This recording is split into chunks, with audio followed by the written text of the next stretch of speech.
listening to the Patriot Nation Podcast.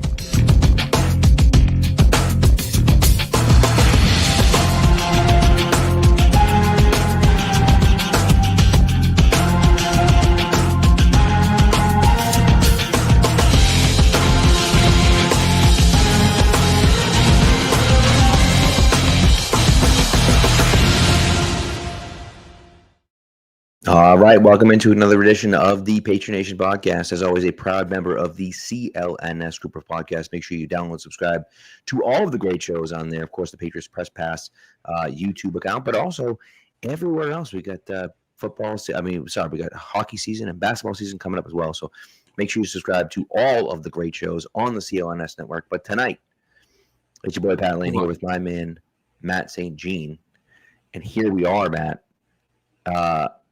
Breaking down a win on Sunday Night Football against the Bills. What a night it was last night. What a night. Well, and I said I thought the Patriots had a real chance in this one, and the two teams, I think, played pretty evenly throughout. I mean, the big differences here, it's turnovers for Buffalo and lack of ability to capitalize in the red zone, I think, for New England. Those two kind of a wash. Comes down to who has the ball last, and what I think was, generally speaking, a well-played game outside of just a crazy amount of penalties between the two teams. Yes, I would agree. I almost forgot what it felt like to watch a game like that, to have my heart pumping the whole time, to see two really good teams going at it, and to feel like we had an actual chance at competing against, what is an elite team in the NFL. And it was so much fun. And now today, I have to tell you, seeing all the Bills fans complaining about the refs and just making up, just making the fact that they're complaining about the pass the non-defensive pass interference on Christian Gonzalez in the last play. It's just like, are you kidding me? How, like, you literally have to stop it frame by frame. He gets there one frame early. That's never called ever. He's basically there as the ball's getting there. That's as clean as you can possibly get it. And the fact that they're complaining about it is hilarious, and it gives me life. They can complain about it all they want, but the result is the result. Right. They feel like the little brother. I almost feel like, for the Bills, they were the little brother of the Patriots for 20 years. And you finally felt like we were over that hump as a Bills fan, right? You finally feel like we're over that hump, and the Patriots go away, and we're the best team in the AFC now. We're certainly the best team in the AFC East now, which they have been for multiple years. And now all of a sudden, you go in on Sunday night and their starting quarterback outplays our quarterback. Like, what the hell? And maybe outplays might be strong, but nevertheless plays just as good as Josh Allen did. So, man, that's got to be brutal for them. Yeah. I think Maye just outplayed Josh Allen. Yeah. I thought I do want to start. No, we'll start with the quarterbacks. Maye was incredible. A little bit shaky early on. Yep. And as we've seen from him, sometimes he starts games slow.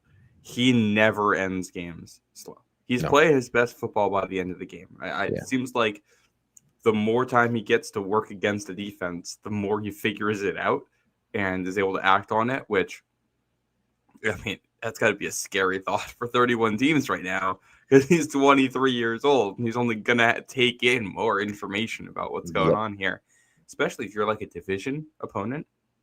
If this is how he plays, and as he learns how you play and adjusts in game, he plays better. All right, well, if you're playing the same teams twice a year, you got to think he's going to look pretty darn good that second time around in those matchups as well. Yeah. Looking ahead. But this one, there's a lot of great plays from Maye in this one. I think we have to start at the end here, though, with not one, I'd say 3 great plays on the final drive. The stiff arm throw to Stephon Diggs, the honey hole shot to Kayshon Boutte, and the heady play to just take a sack for no yards to keep the clock running and burn time on the final offensive snap for the Patriots. Just like chef's kiss, applause all around, amazing stuff. That was the last drive of the game, right? I mean, that's games on the line, and that's not even mentioning the throw that I've watched like literally at this point 100 times. With the where he's rolling out to his right and hits Stephon Diggs, for that long pass down the sideline. That last drive was masterful from Drake Maye, like just masterful, and the first play, and Collinsworth has the little it's the little what's it called?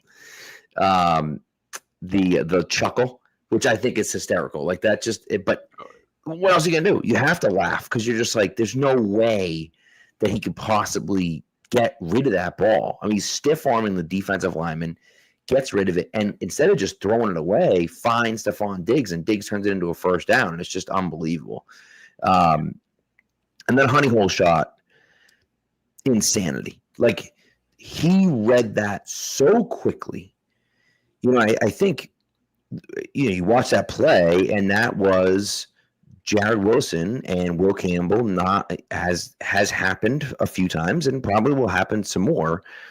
Losing quickly on a twist, right? They just lost on the stunt, and Wilson got smoked inside, and Drake Maye just got it to Kayshon Boutte. And in the presence of mind from Boutte to get down in bounds and force the Bills to use a timeout there, that's not much. It's a little thing, but that little thing makes a big difference, right? That changes what the end of the game looks like, because then you probably have to go pick up a first down. If he goes out of bounds there, you probably have to pick up a first down now, because or if you throw it and it's incomplete. Right. Yeah.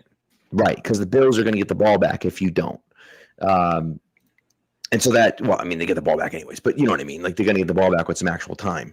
And so anyway, so that's, that play. And then, as you say, just keeping it alive, not taking a sack again somehow, and getting back to the line of scrimmage to set up Borregales for the long field goal. Now, here's the thing. That kick might have been good from 70. That's true.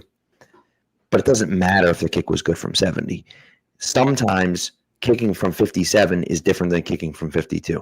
Just mentally, that's where you're at. And so for me personally, I think that those 3 plays were huge. Yeah. Oh, awesome stuff. And that's, I think one of the things about that last drive is just how quickly it happened. I mean, it's really, really the entire drive to get you into field goal range it's 2 plays.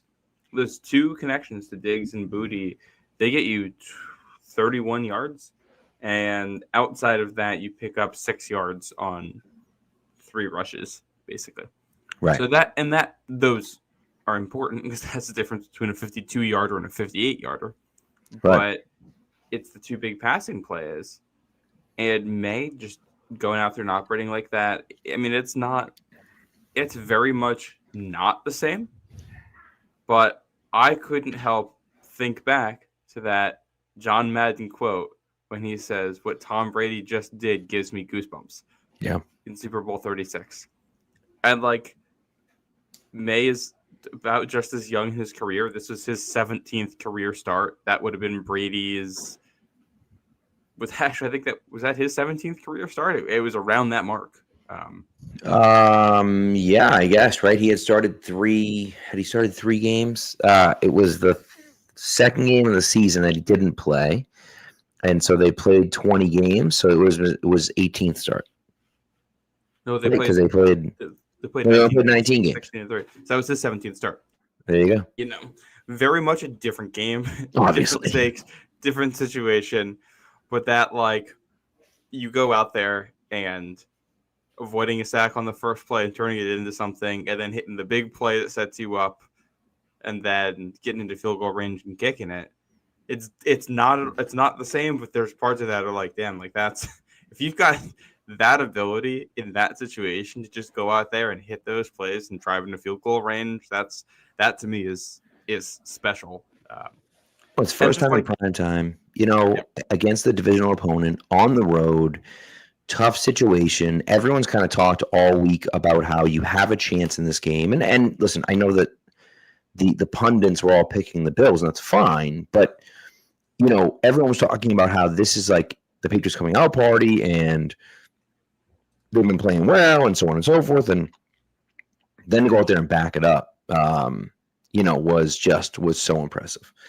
Also, I want to give a quick shout out, Zach, saying hello. Long time listener on Spotify, watching live. Appreciate you. Thanks for coming through. Nelson checking in. And Jermaine pointing out that Tyquan Thornton's having a hell of a season, that's true. I'm probably going to be running a 5K in the Tyquan Thornton jersey, but that's neither here nor there, I suppose. but anyways. It is crazy this week that we've had Mac Jones great game, Kendrick Bourne great game, yep. Tyquan Thornton playing well in prime time, Patriots with a win in prime time. Yeah. Any other notable names around the Patriots with big things happening this week? Bill Belichick's team played really well this week. Oh, yeah, that's what it is. Bill O'Brien's team played really well. I don't know what happened at BC. No idea. Well, Bill O'Brien I think they canceled the weekly EEI radio hits for the rest of the season. I mean, they have to. They're just absolutely getting murdered out there. I have no idea what's going on with BC. Yeah. But anyways, now with the Patriots, though, I feel like this was Drake Maye's kind of chance to show what he's done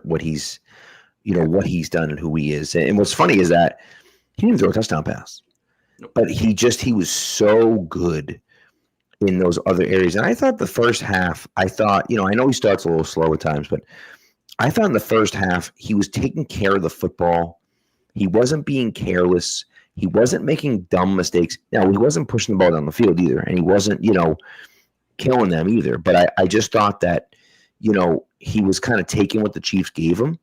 And then he was almost like, I wouldn't say more prepared, but more willing to go after the ball, or more willing to go after, the deep throws and the big plays in the second half than he was in the first half. And of course, paid dividends. But I think that he kind of, instead of kind of trying to make those crazy plays, to just say, you know what, I'm going to take the sack, or you know what, I'm going to, I'm going to live with incompletion here, or with a short completion here instead of something else. So I know people weren't happy with his first half performance. I thought he wasn't as bad as some people were saying, though. I just didn't think he saw the field very well. I thought he looked a little bit of happy feet, a little bit overwhelmed, wasn't sure where he was looking at times. Which happens. Sean McDermott's a good defensive coach. Right. They're going to throw a lot at you. And they said after the game, they prepared a lot for the Bills to blitz them. And the Bills didn't blitz in the first half and then brought it in the second half. So they felt better about it. But I also think if you look through this, the first real scoring drive of the game, because I'm not counting the one where you get set up in field goal range. Of course, It's a 2-minute drill at the end of the first half. And he hits that deep over to Hunter Henry, layered in throw between the intermediate guys, linebackers and the safeties behind him in that cover 2 defense. And that, I believe, that's with the clock running. I'm pretty sure. I don't know. It might not have been, but I do think you get to that point where it's like, okay, it's 2-minute drill. Things simplify a little bit on both sides, and I think that's it would expect Drake Maye to shine in those moments, and he has. The Patriots get 2-minute drills in this game, and both of them end with points. So shout out to situational football there, and both of them end with points with no time on the clock as well. Yeah.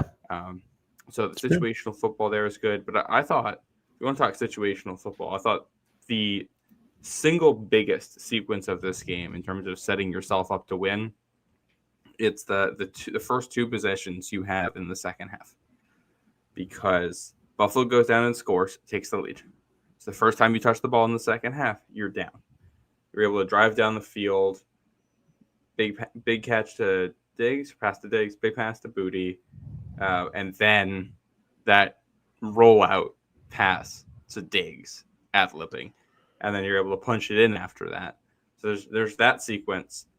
Buffalo drives and you force a turnover, and at that point it's late in the third. And I put this on Twitter, but you're up by 3. It's late in the third. What good teams do here is take up some clock, drive down the field, and score a touchdown. Bring the game into the fourth quarter, make it a full 2-score game right here.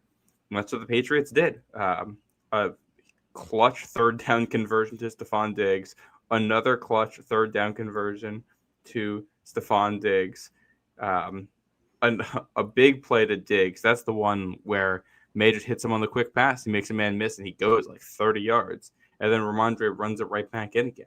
And it's like, oh, and you've got the play to Hunter Henry to open the fourth quarter as part of that too. The dig route post over the middle of the field, kind of up the seam that Maye rips, which is maybe my favorite throw of the day. But it's like, all right, pressure's on, big situation, got to have it possession right there.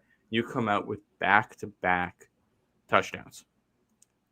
And it's like, all right, now you know you're going to have a chance. You're up by 2 scores on the road at Buffalo. If you lose that game, it's going to suck and it's going to hurt, but you know that you've put yourself in a position to win it, and then you just have to go do it. And they just even get to that spot, I thought was huge. Yeah, I agree. I totally agree. And then, it's after that sequence is when the defense kind of lets you down on the next drive, right? You give them 30 free yards with 2 15-yard penalties, literally back-to-back 15-yard penalties. By backup defensive tackles.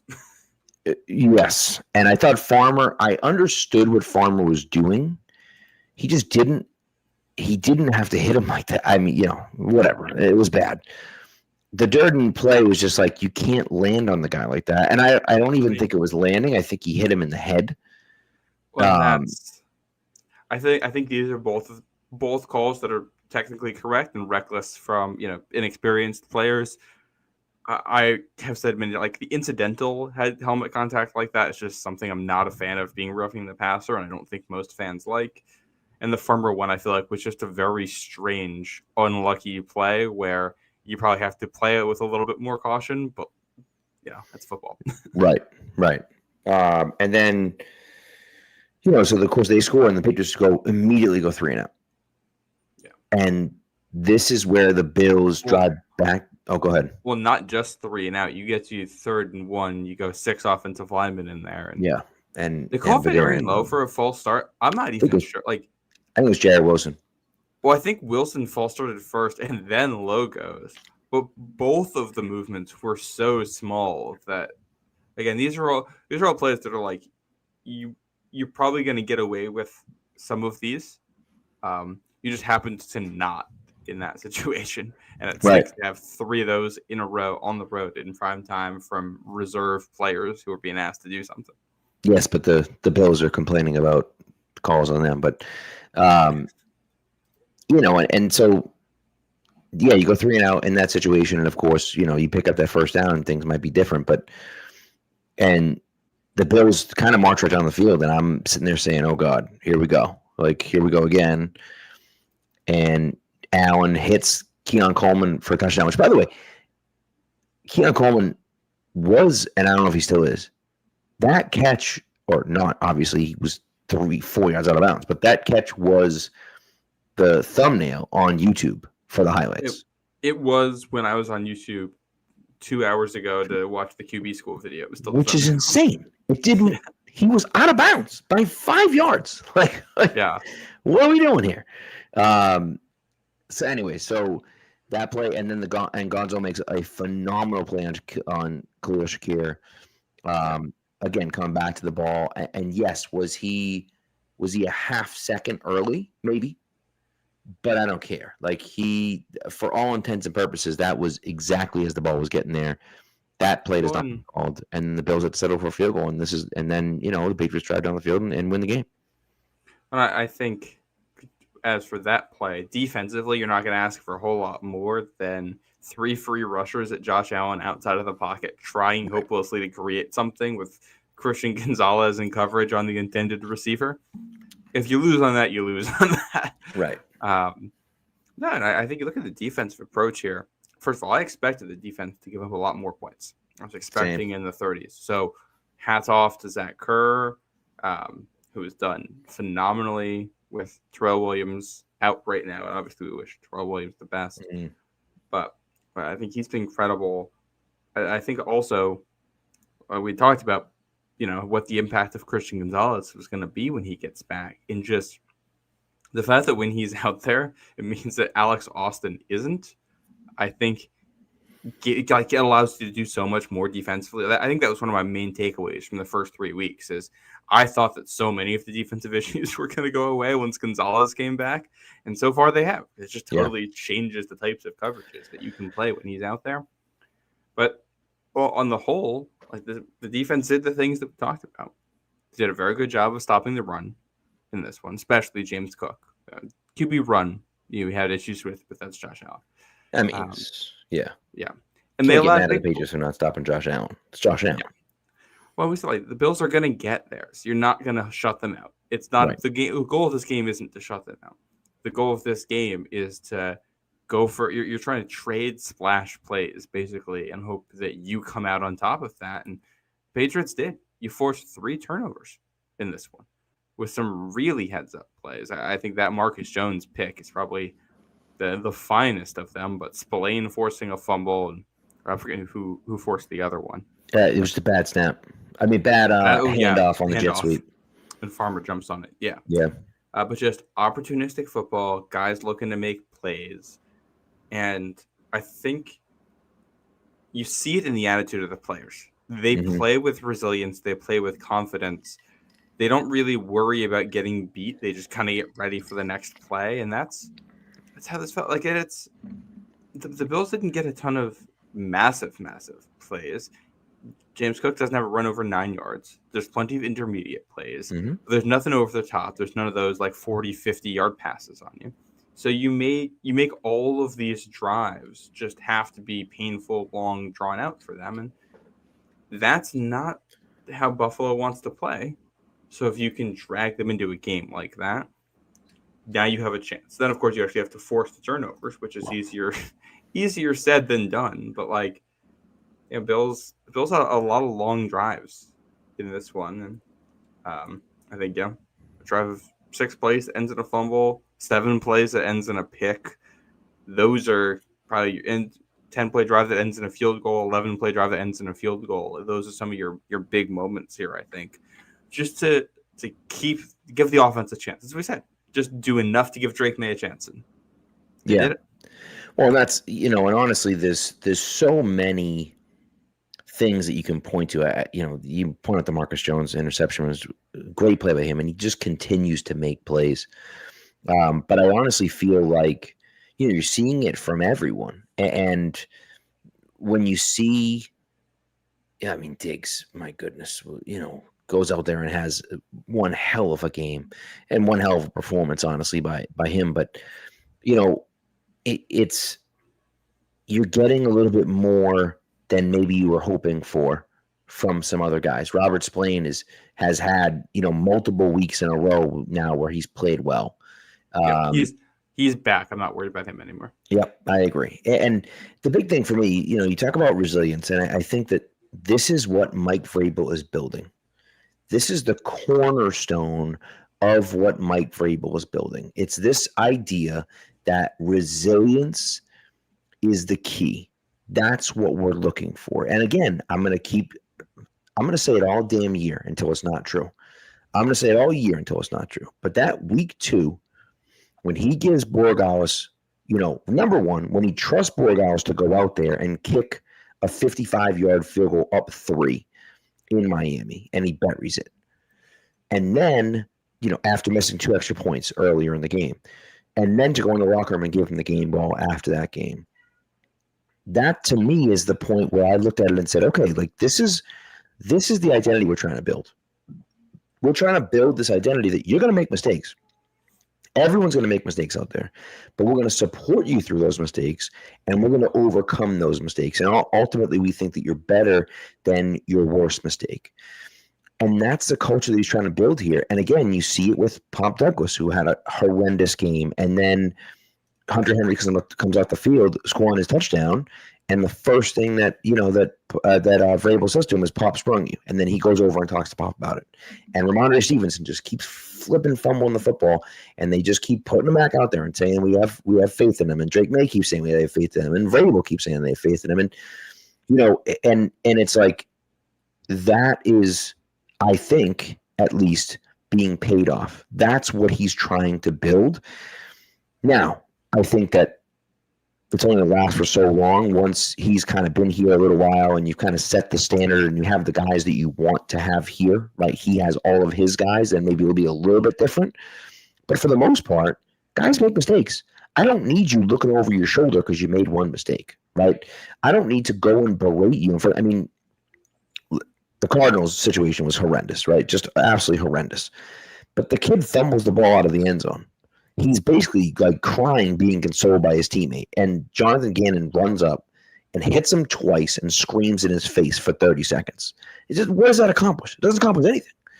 And so, on the flip side of it, what he is doing, is building this culture of, listen, I'm not advocating you making mistakes, but we're here to support you when you do. And so let's be mentally tough and let's be mentally strong. And if you make a mistake, we're going to trust you to make a play the next time you're out there. And I think that's paid off, and that's where that resiliency comes from. When I had made a comparison to it being kind of the inverse of Belichick, I think, on the last episode. And I think the way I would describe it is that, like, Bill and Vrabel kind of try to instill this attitude in players of, like, you're only as good as your next play. And in Bill, I think it was a little bit more towards, not getting too high off of what happened the last time to, like, coast on it the next time, to kind of stay locked in and stay focused. And Vrabel, at least so far, seems to be doing it from the other angle of, just because you made a mistake the last time, we're still going to be counting on you to get it right the next time. And that's what matters, being able to, the next time we call on you, do it. And, I think generally speaking, the players have rewarded him for that. How they handle the running back situation going forward, you can only make so many adjustments in game, especially with Antonio Gibson going down. How they handle Ramondre Stevenson going forward is going to be interesting. It's tough because, like, Ramondre has just been flat out a better player than Javion Henderson so far this year, and basically every aspect of his game.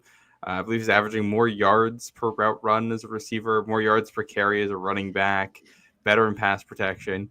It's just, the one flaw he has is he can't stop putting the ball on the ground, which is more important than all of the other things. Right. So how do you find that balance?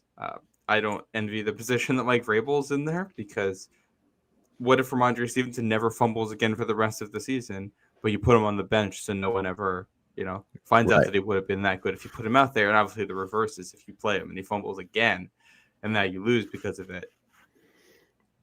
That'd be 2 games lost because of that. And that's going to look real tough. I just can't tell you what the right decision is there. I don't know. When I think, and this is, Zach asked the question, are you worried about Travion Henderson? And maybe we can get into this after the break, but, if you could go back, would you change the pick? And I know, what do you say? You don't need my answer on that one. I know. Well, yeah, I was going to say, Matt definitely wanted to change the pick. And I don't necessarily disagree with you. I mean, I'm excited about the opportunity that he brings, right? I am. But again, if you look at the positions that were there, if you look at the players that were there, and you say, okay, well, now, am I advocating for the, you could have taken, I don't know, pick a rookie running back, Dylan Sampson or Bajal Tootin, right? Who has his own fumbling issues in college, right? But like Krosky Merritt. Right. Bill Krosky Merritt, who was a late round pick, or, are you taking Luther Burden in that spot? Or are you taking Mason Taylor in that spot? Or are you taking, Lazarico from BC, in that spot? Are you taking, Will Johnson, who I think, you're not taking Will Johnson, but you get the idea, right? Nick Scorton, like there are guys that were available that you could have taken in that spot, that theoretically could have helped you out. And then, you could have turned around and drafted someone else. I mean, a guy that I loved coming out, and he went 64. So it's not like, it's not like the Patriots were, it's not like it was close to where he was taken, and maybe it's a little bit of a reach. But a guy I loved was Andrew Makuba, who is playing phenomenally for the Eagles. And another guy that I loved, who's playing fantastic and might win defensive rookie of the year, is Carson Schlesinger. And Schlesinger is at a position of need for the Patriots. And do you want to be taking a linebacker here? Maybe not. Maybe it's a little rich, he but went like 33 or 34, right? He went right in front of us. So, you're right. Schlesinger went 33. Yeah, you're right. But so still, you're in a position to trade up and make move. Right. Makuba, I think, is a great call out because, I don't think the safety play has been bad, but I don't think it's been good either. I think it's replacement level players out. Not replacement level. That's too harsh. Average players out there. Right. They're fine. Yeah. Makuba in this scheme, I think, would be elite. So that would be incredible to see. And I think watching this one, there were points from safety might be a need for this team high in the draft. Probably not going to be in the spot where you can take Caleb Downs out of Ohio State. Caleb Downs in this defense would be a hell of a lot of fun. I can tell you that much. Yeah. But and what I will say is this: I'm not going to get too down on Trevion Henderson yet because his vision just is not there yet. That can only come from reps. He's going to get more reps now with Antonio Gibson out. So let's make it happen. Yep. His pass blocking, I think it looked a little bit better on Sunday night. But he did, I actually didn't realize this until I looked it up mid-game. And this may have changed at this point, but at least as of last night, he was tied for first in the NFL in offensive holding penalties. That's not great. That's not great. You never want a running back in that spot. So, and that's the issue with him right now. But all of Henderson's issues on paper are fixable. You just got to go out there and do it. Obviously, the counter to all of this is that, you drafted a running back in the top 40 of the NFL draft. And as of right now, a month into the season, there's just with Antonio Gibson out, there's discussion I've seen online about trading for Derrick Henry or Alvin Kamara or people like that. You draft a running back in the second round because you expect you're going to get that running back's prime in the 4 years you have him. You expect him to be a quality back for all 4 of those years. And, this is certainly a disappointing start for Henderson. He just has not played as well as a lot of people thought he would, which is, again, this is, I think, always one of the risks with taking guys in the draft. It sounds silly, but sometimes you're good at something in college and then you're not good at it in the pros. And it's hard to explain why it just happens. That seems to be Henderson with pass blocking right now. And this is where the positional value comes into it. If Henderson's great, he's worth this pick over some of the other guys. But the problem is that there's uncertainty here. Sometimes a guy just stinks at something and you thought he was going to be good. And then if that happens, okay, well, now we're looking at a guy who's a second or a third back in a committee, and a pass rusher with an equal type of flaw still might be a designated pass rusher who can get you 5 to 7 sacks in a year. And that's just going to be more impactful at that spot in the draft.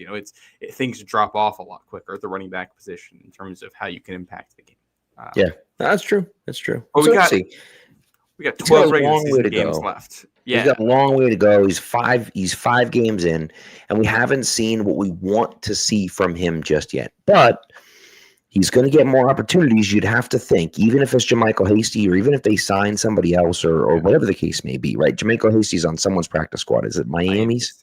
Yeah. So he's on a practice squad. They could sign him to the active roster. They have Terrell Jennings on their own practice squad. There are guys out there that they could sign that are street free agents too. You can trade for someone. I'm not at all opposed to that. I don't think the Ravens would trade Derrick Henry. I also don't think you want to trade for Derrick Henry at this point because it's going to take a lot to get him, and I think he's in his own head right now. He's got a little bit of the yips himself right now. Well, and then you do run, there's the worst case outcome there is Henry is a little bit washed up at this point, and now he has the fumbling issue, and now you've got two different power backs with fumbling issues, and the only other guy you can't put out there in passing downs unless he's running a route. And it's like, all right, well, now what we do? Right. Alvin Kamara, I think schematically makes a ton of sense. No idea what the cost on something like that would be, but I think maybe we tease here before the ad break, but with the way the Patriots look tonight and the way the schedule looks, I think the Patriots should be open to being buyers at the trade deadline here, 100%. And Kamara is one of a couple names I think we could talk about. Imagine if you go down and stomp the Saints next weekend, and then the Saints trade you Alvin Kamara because they're like, "Hey, we're rebuilding. Send us a second-round draft pick." With him. Right. It's not going to be for someone like Kamara too. I don't think it would be. It'll be like a third, fourth. No, I think we're talking day 3. Easy. At least I'm not doing it without maybe we want to do like a fourth for Kamara and a 6th type of thing, but I gotta double check how many years he has left on his deal. He's an older running back who you probably are not imagining being on your football team for very much time. So I would think the price in a trade is not going to be crazy. I mean, if that's all it took to get him, I would do that instantly in a heartbeat. I would have already done it.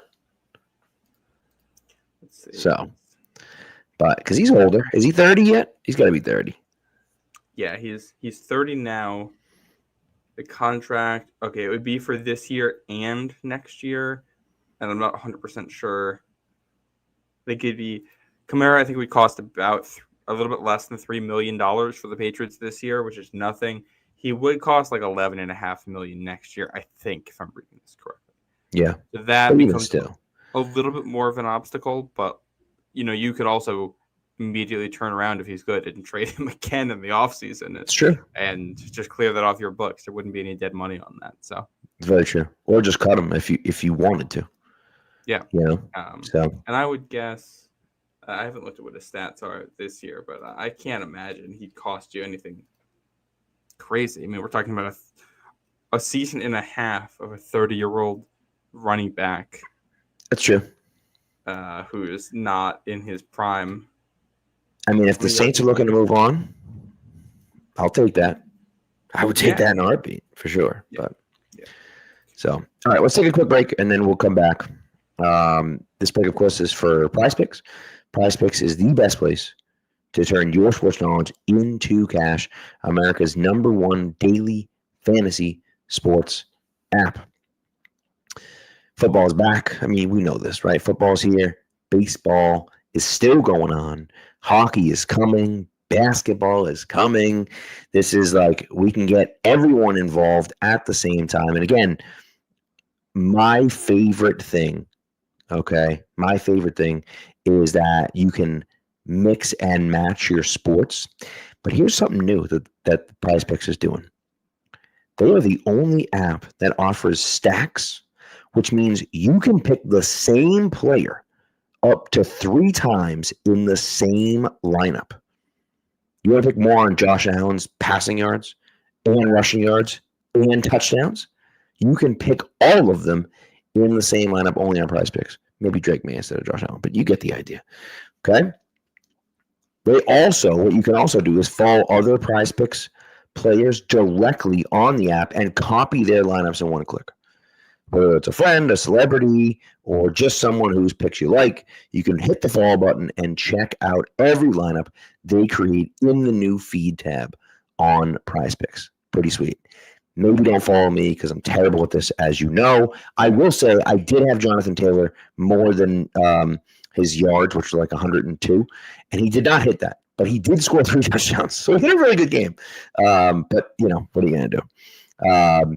Again, one of the things that I love about Prize Picks is they allow for quick and easy deposits and withdrawals. They use Visa, MasterCard, Apple Pay, Venmo, which is great. So what you're going to do, download the Prize Picks app today, put in the promo code CLNS, and you're going to get $50 in lineups after you play your first $5 lineup. Again, download the app Prize Picks, put in the promo code CLNS, and get $50 in lineups after you play your first $5 lineup. Prize Picks. It's good to be right. All right. So, yeah, that would be interesting. Alvin Kamara, I'm just thinking about Alvin Kamara on the Patriots. That would be a lot of fun. That'd be a lot of fun. I also think the simplest path forward is to Michael Hasty. You can sign him for nothing. He should know the offense, and he fills the same role as Gibson, and he can return kicks. So yeah. No, I agree with you. I think that makes sense. Or someone like Michael Hasty. There's a lot of those guys in the NFL. Correct. Yeah. Also, someone pointed out, and I just think we should talk about it. Where is it? Nelson asked, is Pop just a decoy? And you can answer this too if you would like, but what I would say to that, he had 2 catches for 17 yards. He had a really nice catch on the sideline. He did. He's not necessarily just a decoy, but he's also not. He's their 5th receiver. Like, he's not doing anything, right? He just is like, he's just there. He's an extra guy on the field, sure, but he's only out there for 8-9 snaps a game, and which is what he should be doing. And so I would say he's not necessarily just a decoy. He's not really just a part of the offense much. I wouldn't even call him a decoy. I'd just say he's a depth receiver for you. Yeah. And he's not bad. I think he's a good depth receiver. He's a depth receiver for a team that has a lot of 2 wide receiver looks, a lot of 1 wide receiver looks, and that, uses bigger bodies. I wouldn't necessarily even say that Mac Hollins is a better player than Pop Douglas. Mac Hollins fits what the team's trying to do in a way that Pop doesn't necessarily. His block in the end zone was so awesome. On Ramonda's touchdown. He had 2 that were awesome. Yeah. Which is, they basically use him as a 3rd tight end in a lot of ways, which is great. But they do that set where they have like Kyle Williams, Pop, and Diggs all out there at the same time, which I think that's their deep shots, and that's like their man beater one. I think all guys who are quick and twitchy. I mean, I think the biggest issue for Pop right now, though, is that they put 2 wide receivers for most of the time. Yep. Diggs looks like Stephon Diggs again. Yep. And Kayshon Boutte has gotten better than him.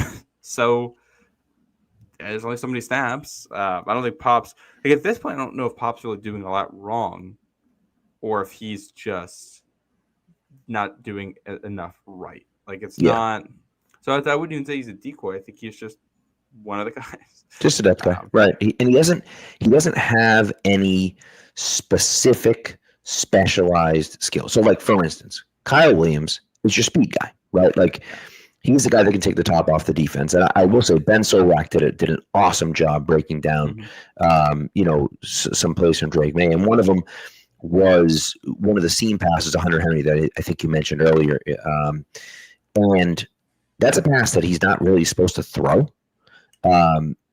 It's really just a clear out route, but it's open. And part of the reason it's open is because Kyle Williams takes the deep safety with him because he's running a go route. And, that ends up and the other safety cheats over a little bit too far on the other side, and Hunter Henry ends up being open. And it's great recognition by Drake Maye, but that's the type of thing where if you don't have a guy that can take the top off the defense, that safety's sitting there and that pass isn't open. And so, but because you have the speed in Kyle Williams, you're forcing teams to cover that. Now, you haven't hit a shot to Kyle Williams yet. That doesn't mean that he can't do it. You just haven't done it yet, right? And so there is going to be a game. It's going to happen where someone loses him or they don't send that safety up over the top and he burns his guy and catches a 60-yard bomb or something like that. But it hasn't happened yet. But that Hunter Henry pass isn't open unless he does that. And so I think that, that's one of those situations where we know why Kyle Williams is on the field. First of all, he's a rookie and you want to get him more reps, but also because he brings that speed to the game. Pop Douglas doesn't have that. He's shifty, but he certainly doesn't have the speed that a guy like Kyle Williams has. Well, I think he kind of falls in this no man's land. Pop Douglas does because Diggs is just your clear wide receiver 1. Right. Mac Hollins is your blocking wide receiver. Kayshon Boutte is your physical possession guy who has a lot of trust with Drake Maye at this point, just from them playing together, and stylistically they get along And then Kyle Williams is the young guy they just drafted who they're trying to develop. Pop wasn't drafted by these guys. He doesn't have as strong of a connection with Maye. The things he does at his best, other players on the roster do better right now. Yeah. So he just kind of gets relegated to a depth role. And that's fine because, guys are going to get banged up. There might be a game where you're going to lean on Pop and he's going to give you 60 or 70 yards and play well. He made that great catch this week. I think there's some plays on tape for him too. Like they just haven't hit. I'm sure eventually he's going to get some production here, but he would have caught a touchdown pass. He would have caught a touchdown pass last night. Drake Maye rolled out to his left and had him open in the end zone. And bats it down. Yep. Yeah. Yeah. Great stuff. And that's just kind of been the story of the year for Pop, is that every time Maye seems to throw his way, just something happens. Maye misses throw, balls get deflected, spacing isn't quite right, the timing isn't quite right. Hopefully they get there, because Pop, I think, can help this offense, even if it's only 1 or 2 targets a game. This is, we're trying to, those 1 or 2 things can be the difference when you're playing good teams, especially if you're talking about playoffs here. Sure. I will say something I noticed watching, I watched the QB school breakdown of Maye's game. And it's just like, sometimes I forget how different life is with Drake Maye from Mac Jones and Bailey Zappi. Then you watch some of the stuff and it's like, man, I'm guessing one of the reasons that receivers looked awful in New England with those guys is that every single player, all 11 guys on defense, know this throw's not going more than 15 yards. He can't make that throw. Right. And they play accordingly. And with Drake Maye, he can make every single throw on the field and he can punish you with the run. So there's just more real estate a defense has to cover, and there's more space. You talk about Kyle Williams running that route well and drawing the safety so that, opens up the room for Hunter Henry over the middle when Maye hits that. The other part of that is that you can run that route all you want with Mac Jones as your quarterback, and he's still not going to hit the throw even if it's open. Right. It doesn't matter how well the receiver runs it. So it's that combination of, the quarterback can make the throw, he's willing to make the throw, and the receiver is able to push you down the field, put it all together, and you've got space. Like, I'm not even – obviously Diggs was fantastic last night. Outside of Diggs, I'm not sure how much better this receiving core really is from previous ones we've seen in New England. They're just being elevated because of the quarterback.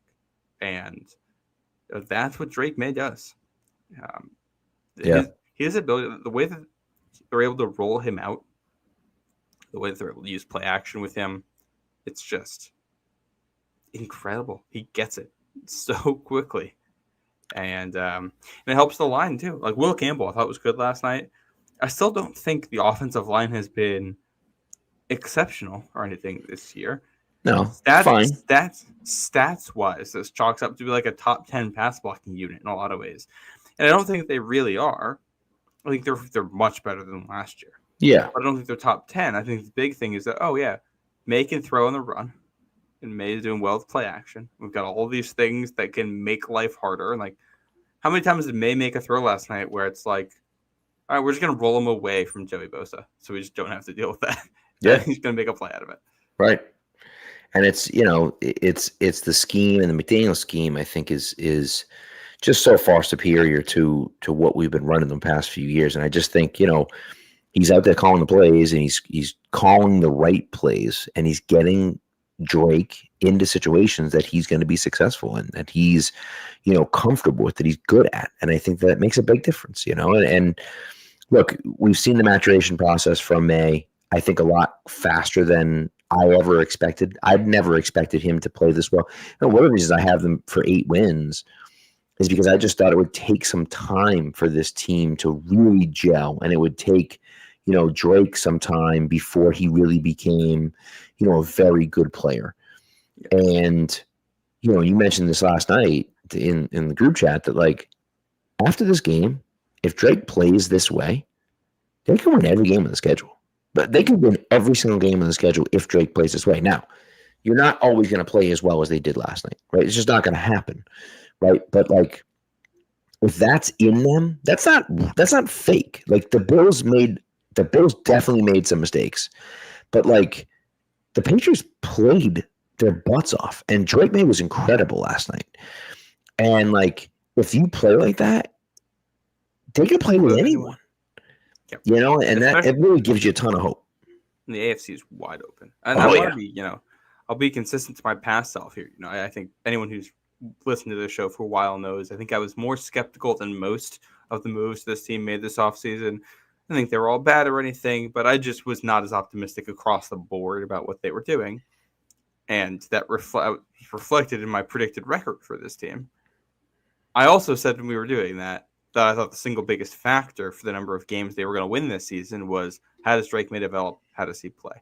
Right. I thought we'd get this Drake. I thought we'd get this Drake in like November or December. I don't know. I was like, all right, I'll feel good about that if we get it by then because, new offense, new offensive coordinator. I thought it would take time. The fact that we're getting this Drake now, barring serious injury or insane things happening, dare I say the expectation should be double-digit wins at this point. Yeah. Because the other part of why I was so, I guess, down on the Patriots was that I was just like, I wasn't going to buy the easy schedule thing yet because I wanted things change quickly and wanted to see how things played out. Right. This schedule is actually easier than people thought it was going to be before the season. If we look ahead for a second, I don't think there's games you can lose here. New Orleans is not good. Spencer Rattler, I think, has played better than expected. Yep. I think he's probably a starter in this league, or at least a high-level backup. But that team is not good. Although they did just win against the Giants last week. The Titans are horrendous. I have to think they're going to see coaches fired, and there's just – I think Cam Ward might be a guy for them, but you can't tell because the rest of that team is so bad. Which, by the way, so glad we did not pay Calvin Ridley the money he wanted. I said at the time that was going to be too much money for him, and he looks awful. He's not good. Yeah. Browns have like a good defense, but like Titans and Browns have two of the worst quarterback situations in the NFL right now. Atlanta at home, Jets you should beat twice. Bengals, Giants, these teams are not scaring me. Ravens later, not scaring me right now. We'll see who's playing in that game. Well, right, Lamar's back. You assume Lamar's going to be back for that game, and then the Ravens at least have a chance, but who knows? Well, this was at Buffalo was the hardest game on the schedule when it came out. Yep. You won it. So right. like the two hardest remaining, it's at Tampa and potentially at Baltimore, who depending on who's playing in that one. Tampa's been outside awesome. But I don't know. Then hopefully some of these get moved. So at least a 4:00 start. That'd be nice. Yeah. But like outside of those two that I mentioned, at Baltimore and at Tampa, they might be favored in every single other one of these games. And you get Buffalo. Except for the Bills. What that looks like. Except I would imagine they will not be favored in the Bills game. I still expect the Bills to win the AFC East. I still expect the Bills to be one of the best teams in the AFC. But I really do think that they can compete and or win every game that's left. And I just think, for them at least, I look at it and say, okay, they have a chance to win 10 games, maybe even 11, right? And I didn't feel that way before the season started, but again, you look at, and there's a long way to go. There's a long way to go. But based on what we've seen from Drake Maye the last 3 weeks now, right? And we were saying, well, they were playing bad teams, and so it didn't really matter. Not that it didn't matter, but it doesn't matter as much because whatever, they're just bad teams. That's not the case anymore, right? Nope. The Bills are not a bad team. They have a pretty good defense. They don't have an incredible defense, but they have a pretty good defense. And so if that's the case, when you start to look at it and say, all right, like maybe he can do this. And that to me is, is what I look at and just think, all right, we have a chance against anyone. And so, him playing like that is going to give us a chance. Him playing like that we will not be playing a ton of 1:00 games next year. If Drake Maye continues to look this way, we'll be playing in the 4:30 slots. We'll be playing in the, we'll get the maximum allotment of primetime games. 100%. Yep. Well, and I think you said not being favored in that Bills game. Obviously, we have a lot of football to play between now and then. But if we just go by what we think the Patriots are going to be favored in, if the Patriots were to win the games we think they'd be favored in between now and that Buffalo game, that's all of them but the Tampa game. That means you are 10-3 hosting the Bills, team that you've already beaten earlier that season. Yeah. Depending on the quality, not just wins and losses, but how bad you're actually able to beat up on teams. If you're 10-3, but all these games are 1-score games, that's going to be different than if you're 10-3 and you're blowing a lot of these teams out. Right.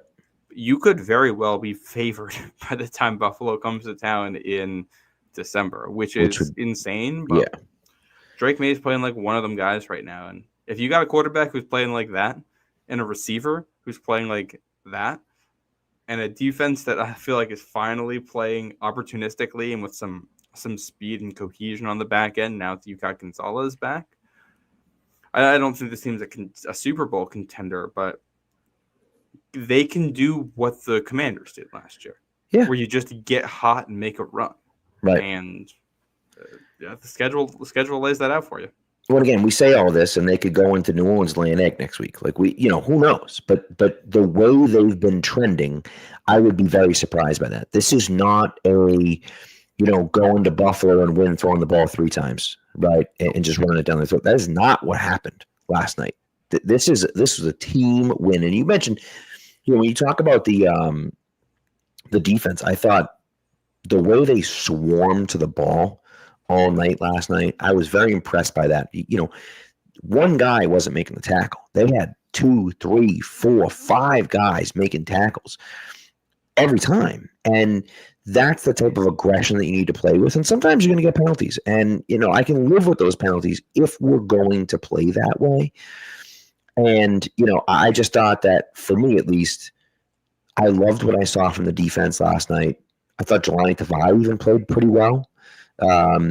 Spillane, as you said, is coming along, and I think is playing better. And, for the Patriots, it's just a matter of continuing to do that, and continuing to play that way, kind of the rest of the season. And as the season goes on, look, those 2 guys in the middle. And by the way, we talked about the free agent pickups. Kyrus Tonga has been a machine in the middle. And Milton Williams is the guy that got all the press, rightfully so, and he's been incredible too. But Tonga's been dominant last week. Yes. By the way, it felt like they got held on every play and no calls. So there were some calls. The Bills did have like 11 penalties, I think. Well, but I mean, those interior guys felt like they got no calls against. I think they drew. I think Barmore drew 1, and Evan Lazar called out in his review that he thought very clearly he should have drawn at least 1 more. Yeah. So, okay. I do feel like last night also changed the lens through which I view this team a little bit. In that, we have been, I feel like, so locked in for a while now on not even really wins and losses, but kind of pluses and minuses. We're just kind of evaluating all the players all the time. And so there's been a lot of mistakes, and a lot of those minuses come under the microscope. And I felt like last night was the first game I've seen this team play in a while, probably since 2021, where I really wasn't evaluating, all right, here's the good plays, here's the bad plays, here's the penalties, and here's the, you blew a coverage here and all that. And it's more so you just need to do enough to win the game. I don't care how it happens. I don't care how ugly it is. We're not playing for style points right now. Just hang in there and make plays. Like at the end, the Bills offense got a little bit going on that last drive. Like Marcus Jones gets beat by Khalil Shakir for, first down on 3rd down. And I feel like that's one of those plays where a year ago we're talking about, man, the team might need a new slot corner. And now you have a quarterback and you can overcome mistakes. The attitude isn't we need a new corner. It's, okay, let's just go out and get it right the next time. And just that mindset shift. And I think it reminds me, I'm going to keep coming back to this because I still feel like it was so interesting for me, is when we watched the 03 team. That 03 team made a lot of mistakes. That's true. But every game, it's the unit is 1 game, 1 win. It's not we're not caring specifically about what happens in 1 play or 1 drive. It's just doing whatever it takes to get that 1 win in this 1 game. And then after that, we regroup and figure out what we need to do to get the win the next time. That's what it felt like this week, which feels like, that means we're playing real competitive football. And it's very nice to be able to just sit back and watch a game and know that you don't have to be upset about every single little mistake the offense or defense makes because you have playmakers who can cover up for that. Right.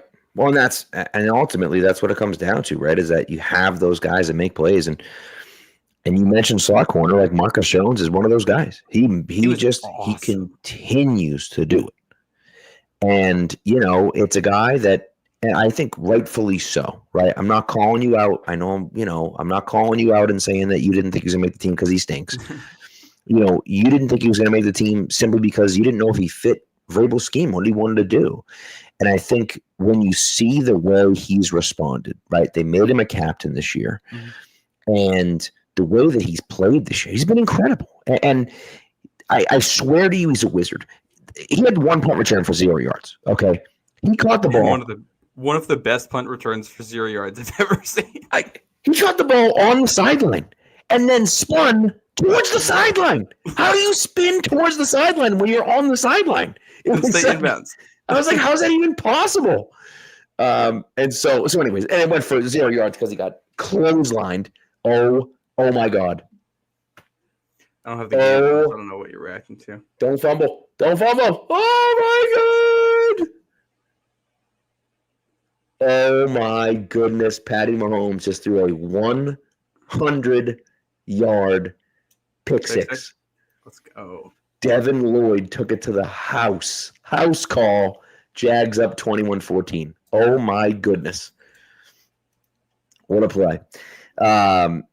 Anyways, 99 yards. Sorry, not 100. But anyways, it's just Marcus continues to make plays. He does it every week.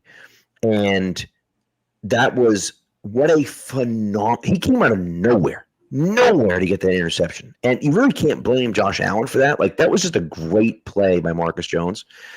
And, how about him getting a deflection on Keon Coleman, who's like almost a foot taller than him? Yeah, that was awesome. That pick that he makes, too.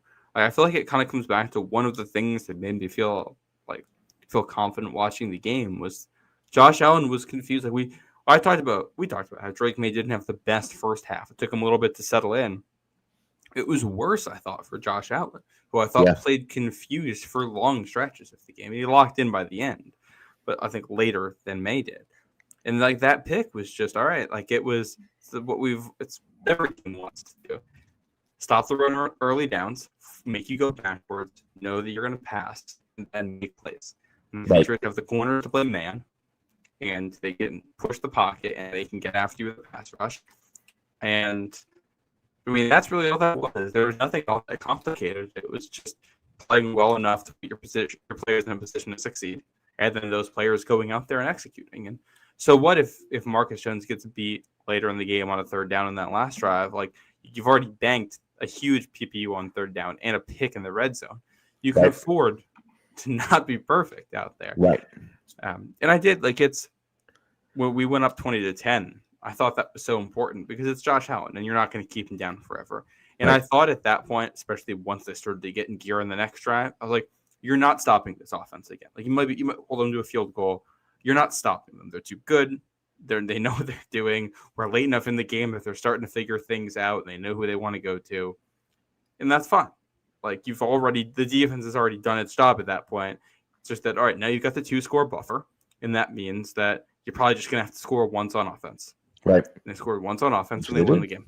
Yep. And that's complimentary football.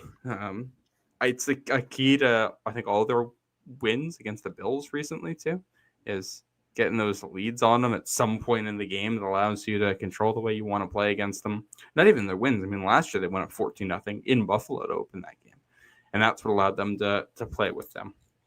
Yeah. So, and don't look now. Patriots have a win streak against the Buffalo Bills again.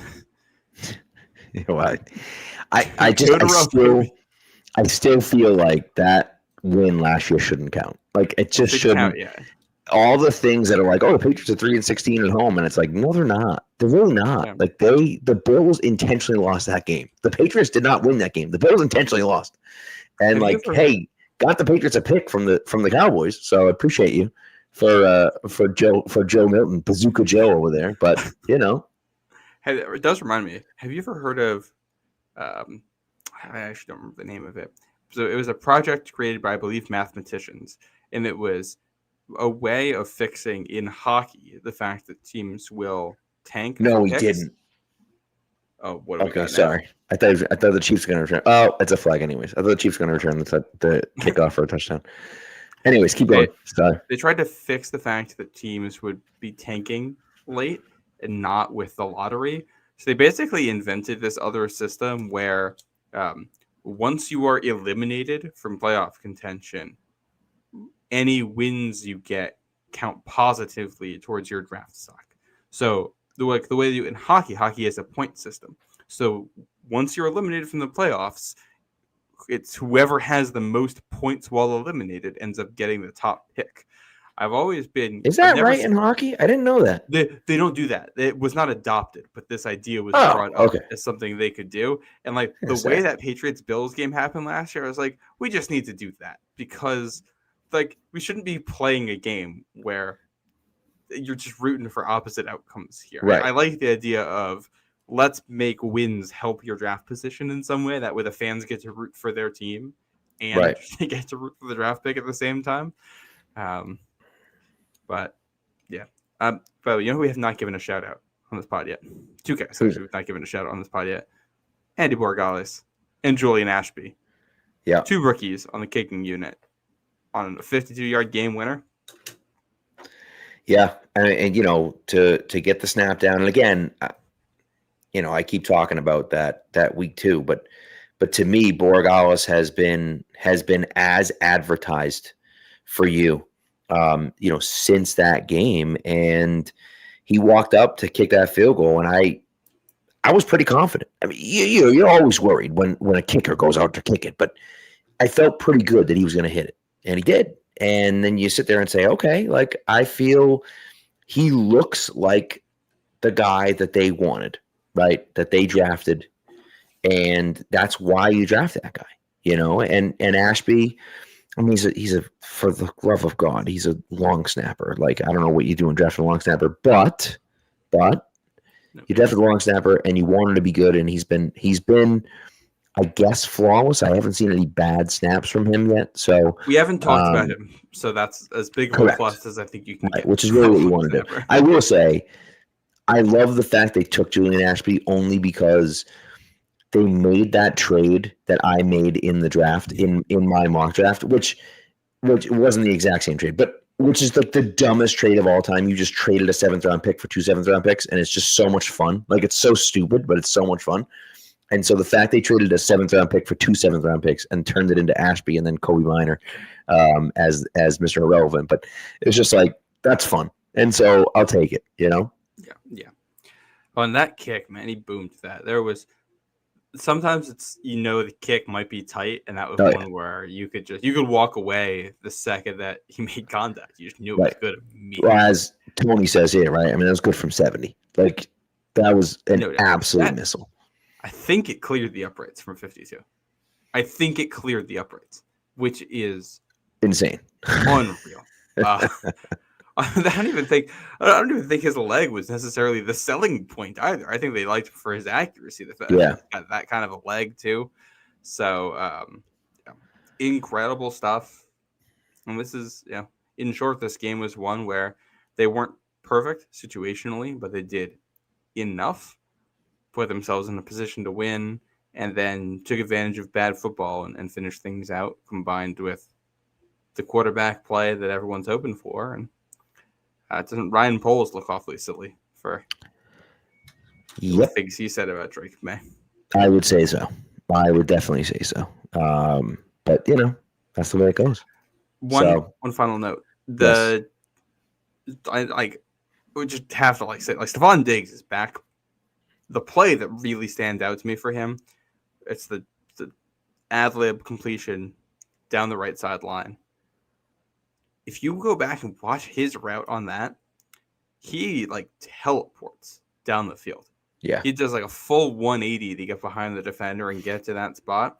He was not doing that a month ago. He made, I think, every first man miss all night long. He is, among qualified receivers, Stephon Diggs is third in the NFL in the season right now in yards per route run. Third. Like, he isn't – that's including the games where he's been banged up. Yeah. So he's not just a wide receiver one right now. He's playing like a high-level wide receiver one. Well, he was awesome last night, and I think that, he brings a little bit of fire to the team. And obviously he was a little bit extra juiced up last night, but I love the, we all we need. Like, that was awesome. I was ready to run through a brick wall for the guy. And he plays with that fire and emotion in every game. And as I said, it was obviously heightened last night because it was the Bills, but he plays like that all the time. And I think it's a great thing for the other guys to see as well. And you're totally right about that route. And forget about just the route. The catch was insane. I mean, that's, obviously he's got to get his feet in, right? And he did, obviously. But the defensive back's grabbing his arm and pulling his right arm away from his body. He never even tucked that ball in. He held that ball with his hands, went down to the ground, and he's getting his arm pulled from behind as he's falling to the ground. The fact that he held onto that is insane. It was an insane catch, an unbelievable throw. But it's one of those things where you look at it and say, yeah, he should get even more credit than you think for that play. And of course, as I said, I've watched it 100 times. There's someone put the music behind it, and I'm like, oh my, no, it's not like a virgin. Films. No. Let the choir sing like a man. I think it is. It's not like a version. It's like a prayer. Someone put like a prayer behind it, just in slow motion, and it was incredible. I was like, this is awesome. I must have showed that to 15 people today. But it's great. It's just it's so much fun, and to see those guys coming through and making plays is awesome.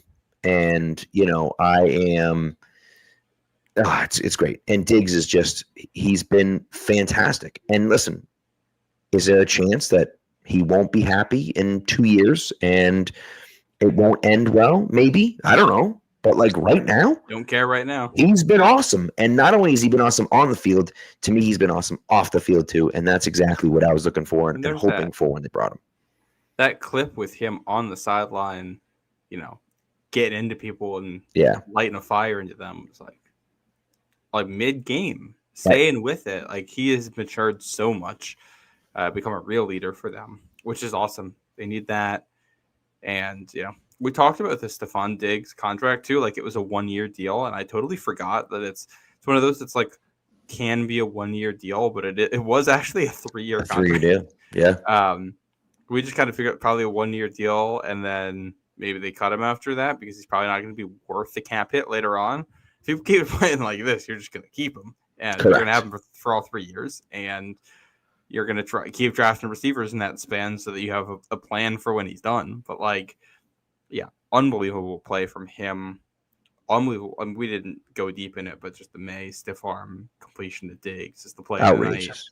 Just outrageous. It's just so much. It's a 320-pound defender, and you're just pushing him off with one arm, keeping your eyes down the field while running and making a throw. What?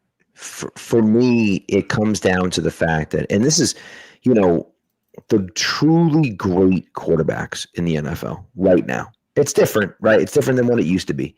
But the truly great quarterbacks in the NFL right now can make plays when you just think there's just no chance they can make a play.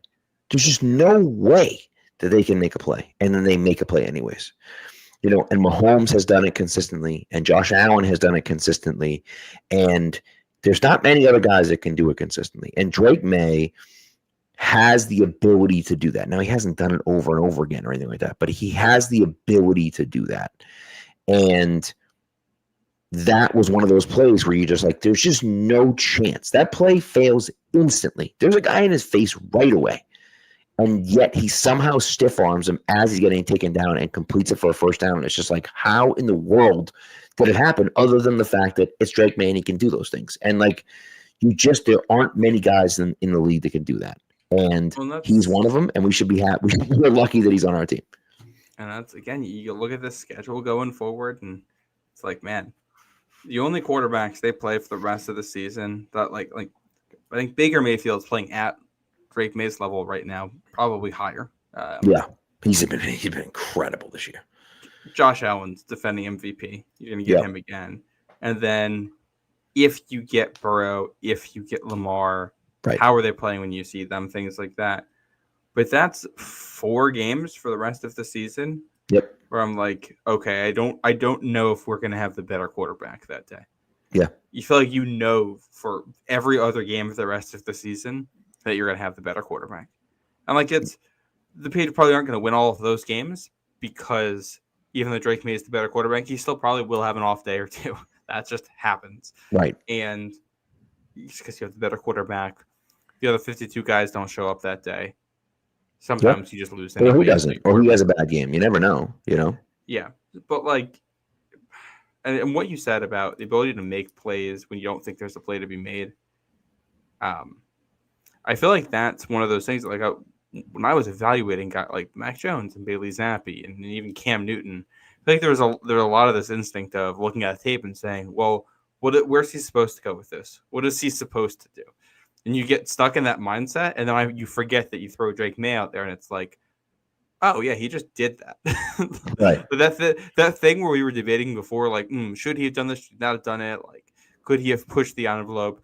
Drake Maye just does it, and it works. And like that's the difference. And that he's playing at a top 10 level right now. Yeah, he's been. Yeah, I mean, there's nothing else to say. Like he's been incredible. So, and that can be. I don't think it's crazy to say it can be top 5 by the end of the season. It would require something really good happen. Like, it has to keep going up to hit that level, but that's possible with this trajectory. One last comment from me, and I'm out. Yes, I got this feeling that's not the last time we're playing in that stadium. I could see a situation where the Patriots are in the playoffs and end up back in Buffalo and get them one more time there. Yeah. And I think that would be a lot of fun. That would be awesome. That we're going to get Drake Maye, Josh Allen at least 2 times a year for a bit here. God. It's terrifying. It's terrifying because it's the freaking Bills. But it's just like that's exactly what you want. And like the fact that we walk away from this feeling that way about this team is awesome. Like that's the exact type of game that we used to have with Brady when it was Brady versus Manning, and you go into it like, oh my God, everything's on the line tonight and everything matters tonight. And like, what are we going to do? And the whole country turns their eyes to the game and is watching this game because of what those 2 guys can do. And Brady versus Mahomes, it kind of started. And then it was Mahomes and Allen, and it's Allen and Lamar, and it's whatever, right? But Drake Maye is getting himself into that conversation. And if the Patriots have one of those guys, it just makes it makes it a situation where you feel like you can compete with anything, with anyone, at any moment, at any game. And then what it comes down to is how do you build your team and how do the rest of the players play? That's what it comes down to. Do you have the right guy as the head coach? Do you have the right guys evaluating the talent that's coming in?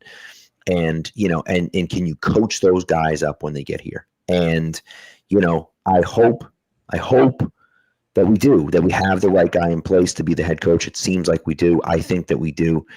And then the question is, do we have the right guys evaluating the talent? And we'll see what happens with that. But I think that ultimately we're in this situation that I feel like we're there. And we have a long way to go. And there's the talent across the board still isn't there, but I think we're getting there. And I think another year or 2, we'll be in that situation where we can be one of those best teams in the league if we continue doing what we did this offseason. And you go back to, previous times in this franchise, and like since like the past 5 years, the feeling has been, man, all right, if everything goes right, our quarterback might be good enough to give us a chance in this game. Yeah. And just the 180 on that from, yeah, you throw Drake Maye out there with 10 guys from Foxborough High, and I think they might have a chance still. Right. Like, feels good, feels dangerous. Yeah. If I was a Bills fan right now, I'd be nervous that your Super Bowl window, not that it's closing, you've got Josh Allen, of course, but that it just got significantly more difficult, that you may not, we'll see what happens this year, but starting next year, you may not be able to count on having your first playoff game at home. Well, listen, I mean, this is, so two things. Number one, my dad texted me at the beginning of the show, and he's totally right. Like, imagine being the Bills and feeling like you finally are there. You finally have taken the control of the AFC East over the Patriots that you couldn't beat for 20 years. And you've had it for 5 years now, right? And now all of a sudden he's gone. And you feel like, oh crap, like here we are. Like that window might be closed as far as destroying the rest of the AFC East and just walking into the playoffs, right? Like that isn't there anymore. And the Patriots are here. And what the heck? And I think something that Dave Portnoy pointed out, which I thought was just interesting, is he said, how many times did the Bills have a situation where they felt like this can be our measuring stick game? We can go into New England or we can host the Patriots, and we're going to prove that we're good enough to hang with them and play with them. How many times did they do that during the dynasty? And they could never win those games. And the Patriots, with their young quarterback, get an opportunity to go into Buffalo and prove they can do it in prime time, and they go up and do it. It's just like, oh my God, man. Great night all around. I'm thinking about how many of those games did AFC East opponents win against New England in the dynasty? Like not almost many. None. I think you have to I think 2010 divisional round, Mark Sanchez. Yep. What a name these days. It's a big one. And the Jets. That's one that comes to mind. Probably also, I don't remember the 0-2 regular season close enough, but I would guess they probably lost one because they lost the tiebreaker for the division that year. I think Miami they lost to that year, yeah. The Jets at home in 2008 to Brett Favre in overtime was definitely one that they lost. But if we're talking measuring stick games, like that's Brett Favre and that's no Tom Brady. Sure. I'm talking about games where it's the young quarterback on the road coming into your building and winning a game. I think maybe that Mark Sanchez won, unless Chad Pennington did it in 2002, which I don't know off the top of my head. It's a good question. I'm not sure about if it was Chad Pennington or not. By the way, the Chiefs just got away with it. He did, actually. Yeah. Chiefs got away with an obvious defensive pass interference that wound up in an interception. Like not even close. Pretty wild. All right, so I think this happened twice because Chad Pennington and the Jets came into New England primetime week 16 in 2002. Okay. 30 on New England and won that one, and then ended up winning the division because of that. So that's two Jets young quarterbacks that did it and were never quite able to follow through. I still think Pennington would have been really good if his shoulder didn't give out on him. Well, that's why you look back. Pennington's the injury, and that Mark Sanchez team, they weren't winning because of Mark Sanchez. They were winning because of the defense. Mark Sanchez was just there. So this is not something that happens very often, I don't think, as a young quarterback going on the road to an established vet like that and getting that primetime win. This is just – we should feel very good about this. Even again, we can get into more X's and O's and the Saints game later this week, but you have to feel very good about where New England is. I think so. Again, it's not a fluke. This isn't a fluke. This is the Patriots just playing really well. And so Drake Maye, it's just like you got QB1, you got a wide receiver 1, you got a real chance against anyone in this that's correct. Yeah. So we'll see. Anyways, and of course you got to stay healthy and everything else too. So who the heck knows? But But anyways, all right. I think that's it. I think that's all we got tonight. Thanks for tuning in, everyone. Appreciate it. We'll be back Thursday night. Yep. And then Matt will be. I don't know if you'll be alone or if you'll be with a friend. Solo post game. But I will be in New Orleans, so I will not be. I will not be there. Post game show. I'm very excited. I'm going to Death Valley on Saturday night to see LSU take on South Carolina, which is going to be awesome. And then I'm going to see the Patriots play the Saints on Sunday. And so I'm very excited. It's going to be a terrible travel weekend. My flights are just horrendous flights. But it is what it is. What are you gonna do? So gotta get down there somehow. So anyways, well, thanks for tuning in, everyone. Great Patriots win. A lot of hope this week, and that's something the Patriots have had, but it's really been kind of unjustified hope. Feels like justified hope today, which is really fun. So it's been a great day. But thanks for tuning in, everyone. We appreciate it. Thank you to the chat, as always, for tuning in and keeping the chat lively. We appreciate you. And we will talk to you on Thursday. Be good to each other and go Pats.